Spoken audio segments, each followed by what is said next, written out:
દર્શક મિત્રો, Indian cultural પ્રેસમાં આપ સૌનું હાર્દિક સ્વાગત છે. આવો જોઈએ આજના સમાચાર. ઉત્તર બુનિયાદી શાળાના પ્રાંગણમાં જય કેમિકલ દ્વારા બનાવવામાં આવેલ વિશાળ હોલમાં ક્રિયા ફાઉન્ડેશનના ઉપક્રમે નોટબુક વિતરણ કરવામાં આવ્યું. ઉત્તર બુનિયાદી શાળા કલમસરના પ્રાંગણમાં જય કેમિકલ દ્વારા બનાવવામાં આવેલ વિશાળ હોલમાં તારીખ 29મી જૂન 2024ના રોજ સવારે 9:30 કલાકથી ક્રિયા ફાઉન્ડેશનના કાર્યકર્તાઓને શાળાના શિક્ષકો અને સીવણ ક્લાસની બાળાઓ નોટબુક વિતરણના કાર્યક્રમ માટે ઉમળકાભેર કામગીરી આરંભી દીધી હતી. ક્રિયા ફાઉન્ડેશન જય કેમિકલ ઇન્ડસ્ટ્રીઝ પ્રાઇવેટ લિમિટેડ દ્વારા સામાજિક વિકાસનું કાર્ય ખંભાત જિલ્લાના 5 ગામો કલમસર, બાજીપુરા, કનકપુરા, જહાંગીરપુરા અને જેદાપુરામાં 2018થી થઈ રહી છે. આ 5 ગામોમાં 11 સરકારી શાળાઓ આવેલી છે. શાળાના 2500 બાળકોને ઉત્સાહપૂર્વક 18,000 નોટબુક્સ આપવામાં આવી રહી છે.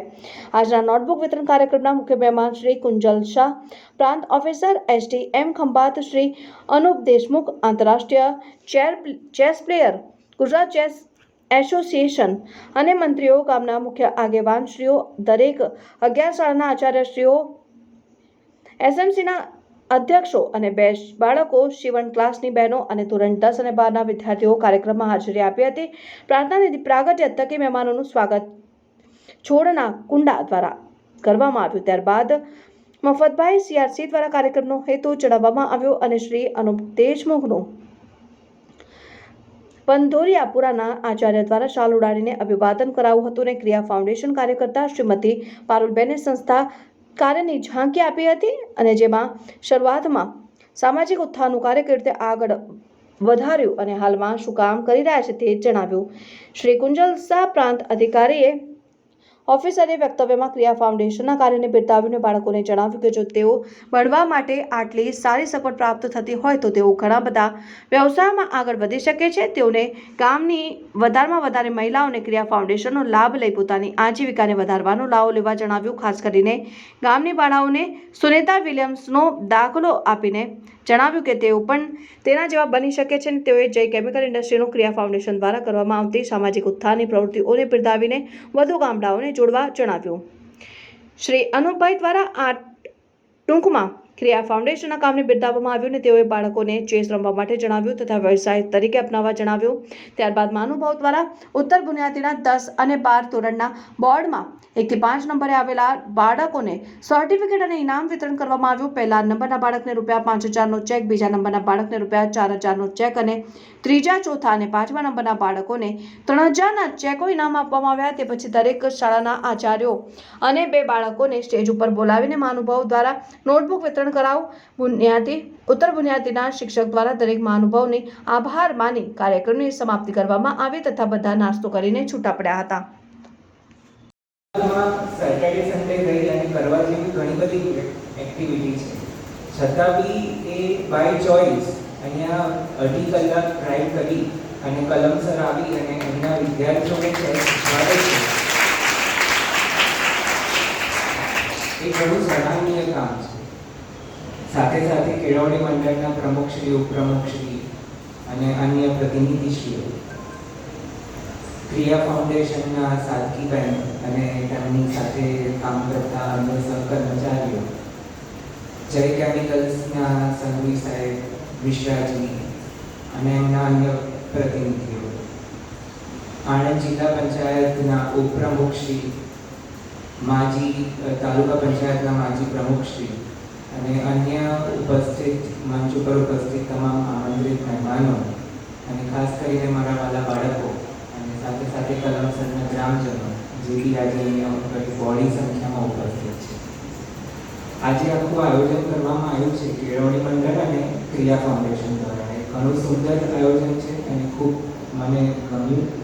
જેમ કે એમણે સ્વાગત બી કર્યું તો આપણે મોસ્ટલી સ્વાગત કરતા હોઈએ છીએ મોસ્ટલી કાં તો એક કલ્પી આપીને કરીએ કે બુકે આપીને કરીએ, પણ એમણે નાના નાના છોડ આપીને કરીએ. એ બતાવે છે કે આપણે પર્યાવરણ માટે કેટલા પ્રતિબદ્ધ હોવા જોઈએ. કલ્કી આપીશું તો એ કરમાઈ જશે, પણ આ જે છોડ છે એમાંથી કદાચ મોટો પ્લાન્ટ બી બની શકે છે અને જે આપણને સુંદર મજાના ફૂલ પણ આપી શકે છે અને તમારું ગાર્ડન છે એ મહેકી શકે છે. તો એમનો એ વિચાર બી ઘણો સારો છે. સાથે સાથે આપણે જોઈએ તો એમણે એક પ્રકારનું ડિસ્પ્લે કરવામાં આવેલું છે. તે ડિસ્પ્લે શું છે તો એ તમારા કલમસરના જે બહેનો છે એમની કરેલી મહેનતનું જ આ પરિણામ છે કે જે એમણે અહીંયા બતાવ્યું છે.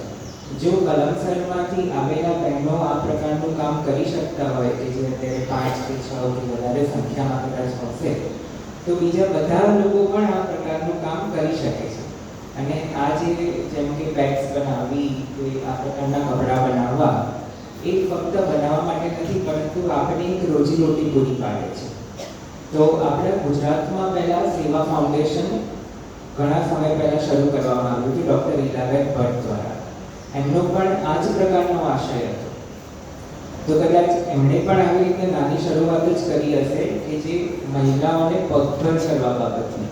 એમણે 1970-80ના દાયકામાં જ્યારે મહિલાઓ ઓફિસે બી જતા નહોતા, એવા સમયમાં ખાસ કરીને એવી મહિલાઓ કે જે વિધવા હોય કે જે એકલા રહેતા હોય, એ લોકોને અલગ અલગ પ્રકારના કામ શીખવ્યા.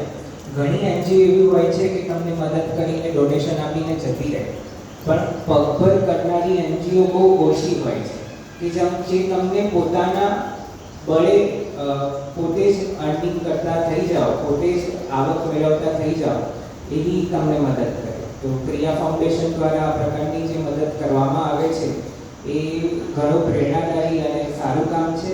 અને આ એમનો હું પણ પ્રાંત અધિકારી તરીકે ખૂબ ખૂબ આભાર માનું છું કે એમણે અને આપણી મહિલાઓને પોતાના પગે પોતાના જોડે ઊભી કર્યા છે અને એ હવે પોતે જ આવક મેળવી શકે તે પ્રકારના એમને કેપેબલ બનાવ્યા છે. અને સાથે સાથે બાળકોને બી એ જ કહેવાનું, ખાસ કરીને જે 11મા 12માના બાળકો છે, 9મા 10માના બાળકો બી અહીંયા હાજર છે. એમાંય મને તો વધારે ખુશી એ થઈ કે અહીંયા છોકરીઓ વધારે પ્રમાણમાં હાજર છે છોકરા કરતાં. એ બતાવે છે કે છોકરીઓ છે એ ક્યારેય છોકરાઓની સરખામણીમાં કમ નથી. જો અમે ડેપ્યુટી કલેક્ટર બની શકીએ છીએ, તો મારી બેચમાં જ વાત કરું તો ઘણી છોકરીઓ બી ડેપ્યુટી કલેક્ટર બનેલી છે. આપણે ગુજરાતની જ છોકરી હતી જે અત્યારે સુનીતા વિલિયમ્સ, જેનું તમે નામ સાંભળ્યું હશે અને જેના વિશે તમે પાઠ્યપુસ્તકમાં બી સાંભળતા હતા. તો એમનો જન્મ બી ગુજરાતમાં જ ક્યાંક થયેલો હતો. પછી અમેરિકા જઈને વસ્યા અને એ સાયન્ટિસ્ટ બન્યા અને અત્યારે એ નાસામાં જે સ્પેસ યાત્રા કરવામાં આવે, એટલે કે જે અવકાશયાનમાં સૌથી વધારે સમય વિતાવવામાં આવે, તો એ બીજા નંબરના મહિલા છે આખા વર્લ્ડમાં કે જેમણે સૌથી વધારે સમય અવકાશયાનની અંદર વિતાવ્યો છે. અને એ આપણા ગુજરાતી મહિલા છે, તો આપણને એના માટે ખૂબ ગૌરવ છે. તો જો એ કરી શકતા હોય મહિલા તરીકે, તો આપણે બી કરી શકીએ, એમાં કોઈ શક નથી. અને આપણે જેમ કે સરસ મજાની પ્રાર્થના કરી રહ્યા, કુંડે પુરુષા સરસ્વતી દેવીની વંદના કરી. તો સરસ્વતી દેવી છે એ ફક્ત વિદ્યાના જ દેવી નથી, એ કલાના પણ દેવી છે.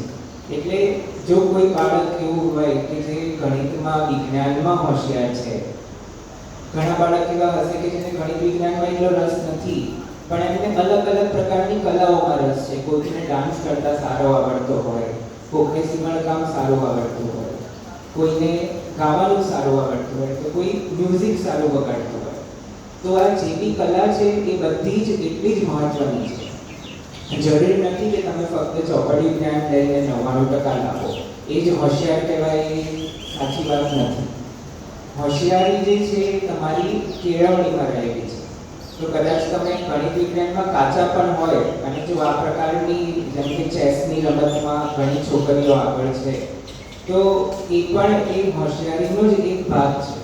અને તમે એમાં બી જો આગળ વધશો અને એમાં તમારું 100% આપશો, તો તમે ડેફિનેટલી ક્યાંક ને ક્યાંક સફળ થશો.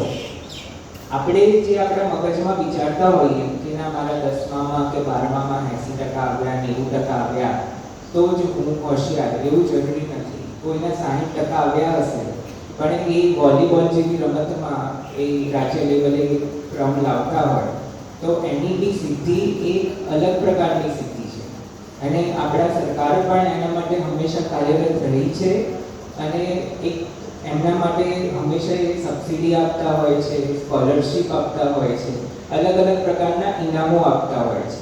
કે જેથી કરી અને તમે જે તમારી કરિયર છે એમાં આગળ વધી શકો, પ્રોફેશનલી તમે એનું ટ્રેનિંગ બી લઈ શકો અને એમાં ઇમ્પ્રુવમેન્ટ આવે.